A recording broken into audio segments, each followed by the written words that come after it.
Hey friends, welcome back to Homestead on a Prayer. It's a pretty toasty day today, but it's actually the coolest day we're going to have this week. We have a heat wave coming. The rest of the week is all supposed to be in the 90s, which for Connecticut is pretty significant, especially fairly early on in the summer. So I'm hoping to get the gardening tasks for this week, or at least as many as possible, done today. So thank you for hanging out with me and joining me in the garden today. One thing we need to do today is replanting along this side of this trellis. Some things in the garden are going really well this year.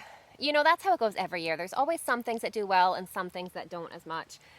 And this year, while there is a lot going well, there have been some pretty significant challenges this year. As I'm sure you saw along the edge of that trellis there are a lot of little stubs. On this trellis, it's all melons. But I'm finding similar issues with other plants all over the place through my garden getting eaten, and I'm pretty sure that the culprit is slugs. This side of the trellis has fared a little bit better. At least I have living plants to some extent. This one didn't make it. You know, my little colors helped for a while, but eventually those got eaten too. While these are getting munched on, I think these will make it. I just hope they're not stunted too much. I've got a little one in here. Slugs can be a pretty significant garden pest, and here in Connecticut, this year they've been a lot worse than usual. I think that's what has been eating a lot of my seedlings, and you know, some of them I've replanted multiple times and they still keep getting eaten.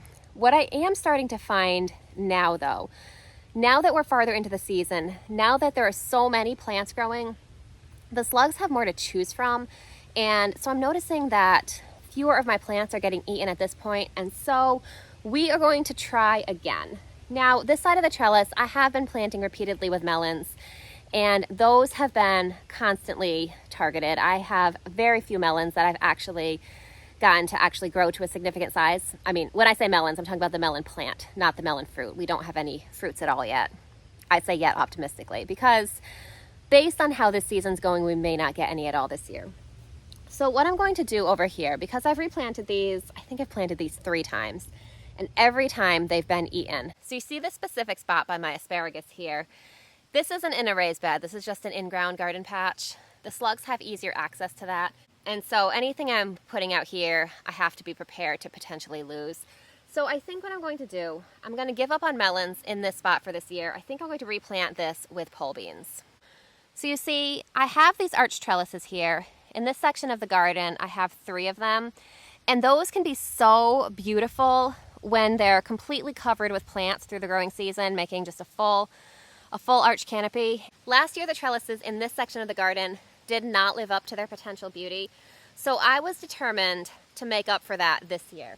I have some sides of the trellis. As you can see, they're not very grown up yet, but there are some where the plants are growing in really well, and I'm really optimistic they're going to do well. This one with the asparagus, though, doesn't seem to be doing well. So what I'm going to do is plant pole beans along that trellis. Those are quick growing. The pole beans in the other part of my garden did get munched on a little bit, but they were all able to recover and do well. So I think I'm going to give those a try on this half of the trellis. And then on the other side of the trellis, I'm going to let those little melons that are trying their best to survive, we're going to let them limp along, and hopefully they end up making it. For this side of the trellis here, I've chosen a variety of pole bean called Vortex beans. The reason I've chosen this one is because it is the earliest maturing variety of the different pole bean varieties that I have. It's also one of my favorites. It's very delicious and very dependable. Because it's the middle of June, my growing season is significantly shortened at this point compared to the middle of May when I originally tried to plant this out. So I want to plant something that has a fairly early maturity date to make sure that I'm able to get a decent harvest before our first fall frost comes.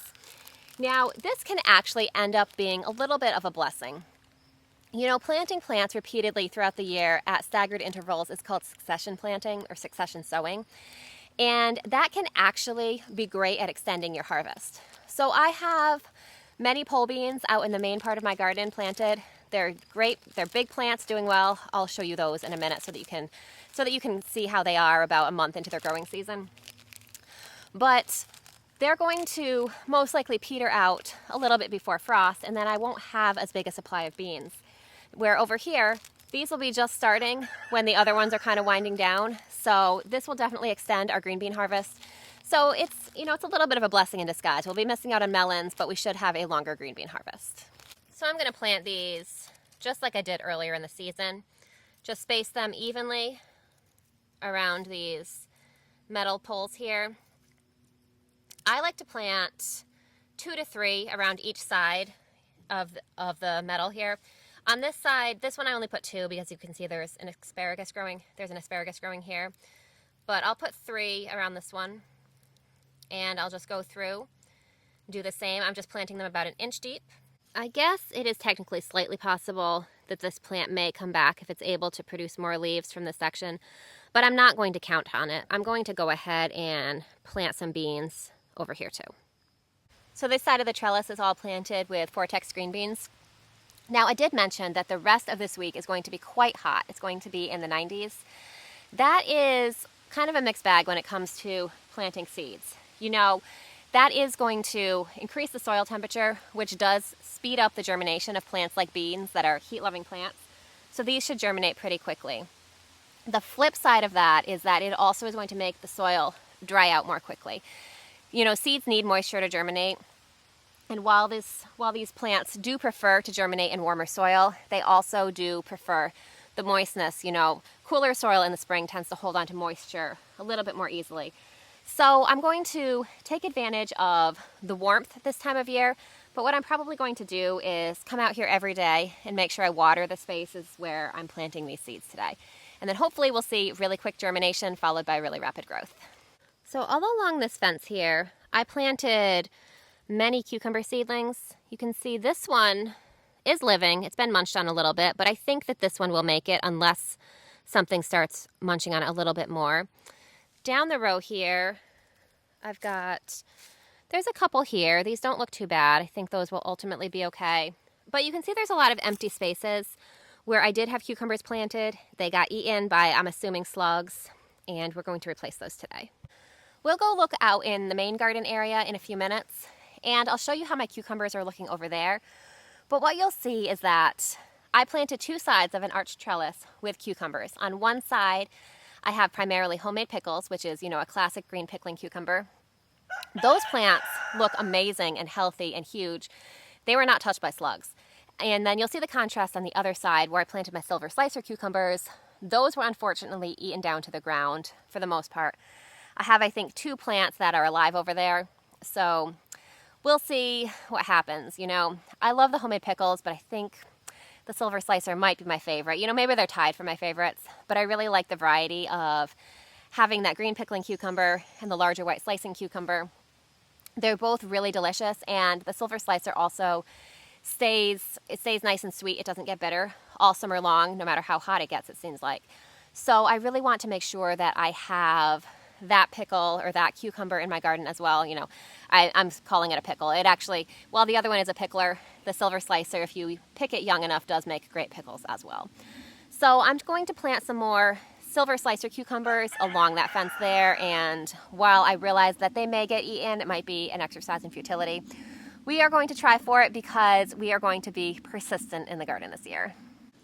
So this is my silver slicer packet. Additionally, I think I'm going to plant some of these as well. These are really good snacking cucumbers, and I started off with a couple plants of these. One of them was eaten by slugs. I have one that looks great, which I'll show you out in the main garden, but my son really likes these, so I want to have a few more of those. So over here, on the side of the fence, I'm going to plant a few of each of these. These are both quick maturing varieties, so assuming that they're able to grow without getting eaten by slugs or anything else, I should be able to get a harvest off of both of these, a pretty significant harvest before frost comes. And this actually does have the same benefit of succession sowing that I mentioned along with my green beans, because the cucumbers in my garden that are thriving and doing well, they will continue to do well for most of the season, but towards the end of the season, they're going to kind of peter out a little bit. And my hope is that by having newer, younger plants there to pick up the slack, I'll still be able to have a cucumber harvest from these.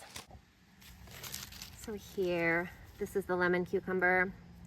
Just gonna stick one in over here and then down here. And similarly to what I mentioned with the beans, I'll be coming out here and watering this every day during that heat wave. And actually, you know what? This actually looks like another cucumber sprout. So I wonder we might actually have another cucumber already. So a little bit farther down the fence, I'm going to go ahead and plant some silver slicer cucumbers right next to the two silver slicers that I do have growing over here. So I'll just plant maybe 2 or 3 seeds here, and then we'll make sure to water these in. The last plant I want to succession sow in this section of the garden, over here in the garden expansion, is some basil. You can see here I have my tomato bed, and there is some basil in here, but some of it is struggling. I planted a lot of my basil seedlings in this bed specifically. So that one down there looks pretty good. And then this one over here actually looks pretty good too. But last year, the basil that I planted in this bed was actually the most successful basil in my garden. So I was hoping to take advantage of that this year by growing basil in the same section again. This year it seems to be struggling a little bit more. So I'm going to sow some more basil seeds. These are seedlings that I transplanted out, but I'm going to try direct sowing some basil seeds into this garden, and hopefully we'll be getting a good basil harvest over here. So basil that I'm growing in the garden this year, I have purple opal, mammoth, which I definitely want to sow some of that here, and sweet basil. This is like a classic Genovese basil. I think these are the main 2 that I want to plant over here. This one that's doing really well is a spicy globe. This was a mammoth, but it doesn't look that amazing.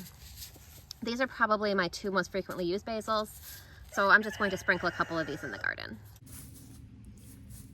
Right here towards the edge, I'm just clearing away a little bit of the mulch, and I'm going to put a couple seeds of mammoth basil right into this cleared spot and just very lightly cover them with soil. Having a mulched area can be really useful when it comes to starting seeds because it helps the soil hold on to moisture. But I do usually like to move the mulch away just from the immediate area where I'm planting the seed, just so that it doesn't have to struggle through the mulch to germinate. So I think that's everything that I'm planning to plant in this section of the garden. So let's head on over to the main garden. I'll show you the beans and the cucumbers that I mentioned when we get over there, and we'll do a little bit more succession sowing over there.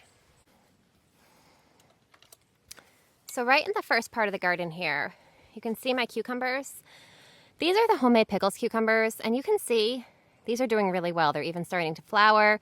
They're climbing up the trellis. This one on the end is actually the lemon cucumber that I mentioned. I think this one needs a little bit of guidance finding the trellis, but I'll help him out. And as you can see, these look much better than this side of the trellis, where you can see this is the only silver slicer over here that actually looks respectable. But compare that to the size of these, and this one's clearly not doing well. All in here, I had other cucumbers planted. This is the only other one that remains, and that one really doesn't look good. I did actually come out here about a week or so ago, probably actually a little bit less than a week ago, a few days ago, and I did stick some more seeds for silver slicers in the ground. I had pre-sprouted those seeds by soaking them in a damp paper towel inside my house. And then I stuck them out here, so I should be seeing germination on those seeds any day. The question, I'm not really doubting that they're going to germinate. The question is, how long are they going to survive after they germinate? So I'm hoping that those do well. If not, this is probably the final time I'm going to try cucumbers in this spot this season. If they continue to get eaten, I might add some more green beans, some pole beans on this side of the trellis, and we'll just have a mostly green cucumber year this year. Completely off topic, but this nasturtium just started blooming, and look at how beautiful that flower is. I love that color of nasturtium. So we're going to take a look at this bed back here. Now over here, I had originally planted this with a variety of Asian greens that I had winter sown. Those got eaten, I'm assuming also by slugs. I replanted with some beans and had mixed results there. Some of the beans, these are bush beans, came up and looked great, despite the fact that they are getting nibbled on. Some of them, like these here, got completely eaten, and I'm assuming slugs again. But I'm going to try replanting this whole area with some more bush beans. I do have one celery plant that looks pretty decent. And, you know, I've got some chamomile, nasturtium. There's a few things over here that actually look okay, but I think I really need to fill in all the gaps with some more bush beans. Over here across the aisle, you can see the results of persistence actually paying off. So this beautiful plant is a large pumpkin that I planted, and as you can see, this one's doing amazing. I planted this one at the same time. I transplanted them both out. This one was a little bit smaller to begin with. While it's smaller, it still looks really healthy. Now over here, I have a new seedling that I just started, and here. These, and actually another one here. I sowed a little more thickly than I should have because I wasn't sure what would germinate, what would survive, what would get eaten. But you know, these are actually doing okay. So I'm thinking, rather than having to replant more pumpkins over here, I may be thinning out some to make some space so they're not so crowded. But see, over here is a case where persistence really did pay off, and I'm hoping we'll get some good pumpkins this year. Moving on to green beans. You know, these beans look great. These beans look not quite as great, but they are catching up. These are Vortex beans. These were actually planted a little bit early. I took a risk and planted these before our last frost date had passed because I didn't think we were going to get another frost. It was a calculated risk, and I was prepared mentally to lose them if they didn't make it. But as you can see, they did. They're doing great.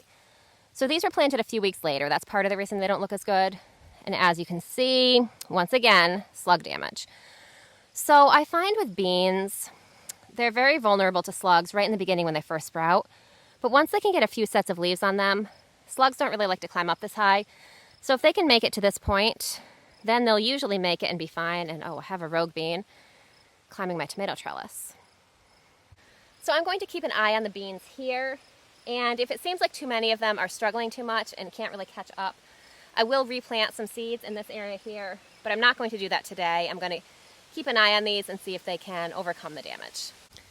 And back here, both sides of this trellis are also planted with beans. You can see these were also planted a little bit later, but you can see they're doing really well.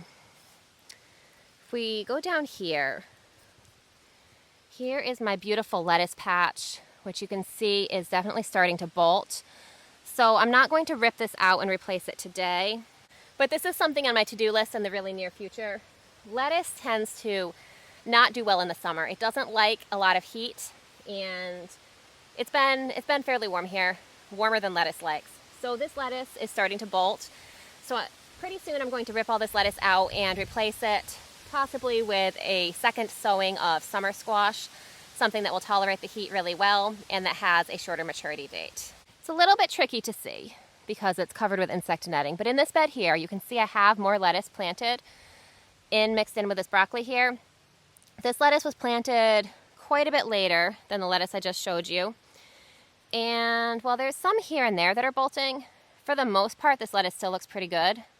So that's kind of a testament to the importance of succession sowing. The lettuce that I planted there gave me a wonderful harvest early on in the season, but you know, now it's lived its life cycle, it's ready to move on and try to make seeds. The lettuce here got a little bit of a later start. So I'll be able to harvest from this lettuce patch a little bit longer. By continuously sowing new lettuce through the summer every few weeks, I am not usually able to go the entire summer with lettuce, but I can usually get pretty close most of the summer, so hopefully it's the same this year. Now, the 90-degree weather this coming week is going to be a little tough on this lettuce. So what I'm probably going to do is come out here and harvest quite a bit of this lettuce today, wash it and spin dry it, and then stick it in my fridge where it'll be good for a little while. I want to make sure I get a good harvest before it actually bolts. So up here on my deck in my container garden, there's a couple more ways that I am planning for succession sowing and extending my harvest. First of all, you can see my green stalk here. This is one that we planted together with lettuce and other greens. You can see these are bolted, these are bitter, these are done. You know, there's a little bit of the summer lettuce here we could still harvest a little bit of. We have really enjoyed the harvest we've gotten from this green stalk here, but it's really definitely on the way out. The plants in this green stalk are definitely not heat tolerant plants, but what you can see peeking out here and there, this is a bush bean. There were a couple pockets where I had already sowed seeds for basil, and those I left alone. But all the seeds, or all the pockets that had a bolted plant in them, I put a seed for a bush bean variety. And so you can see lots of beans have sprouted up in here. And they are struggling a little bit for light because, as you can see, I planted them without removing these large plants that are kind of blocking their sunlight here.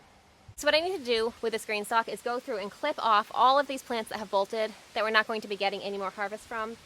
I may use a couple of like these arugula plants or something to save for seed and collect seed from them. But you know, I think I'm actually just going to take out everything because I didn't take any measures to prevent cross-pollination. And because a lot of these are related plants, some of them can cross-pollinate with each other. So I'm just going to go ahead and clip out all of the lettuce, the arugula, the pak choi, all of these cool weather plants. And that's going to allow the bush beans that I planted in here and the basil that I planted in here to really grow and thrive. And then this provided some great late spring greens harvest for us. But by allowing it to switch its focus to bush beans and basil, it's going to provide some great late summer harvest for us as well. So the next time you see this, the next time I give you a tour of my container garden up here, this green stalk will look quite a bit different, and I'm hoping that the beans in here will really start flourishing. Another way I'm planning for succession sowing and extending my harvest is with these tomato suckers that I'm rooting. So tomato plants, I'm sure you're familiar if you've grown tomato plants with suckers. Now, I'm going to try to find a good example for you here. Tomato plants are famous for getting suckers. See, here's a big one here. What you can see is this. This here is the main stalk of the tomato plant, and this is a leaf branch. Now growing in between at a 45-degree angle is an extra branch called a sucker.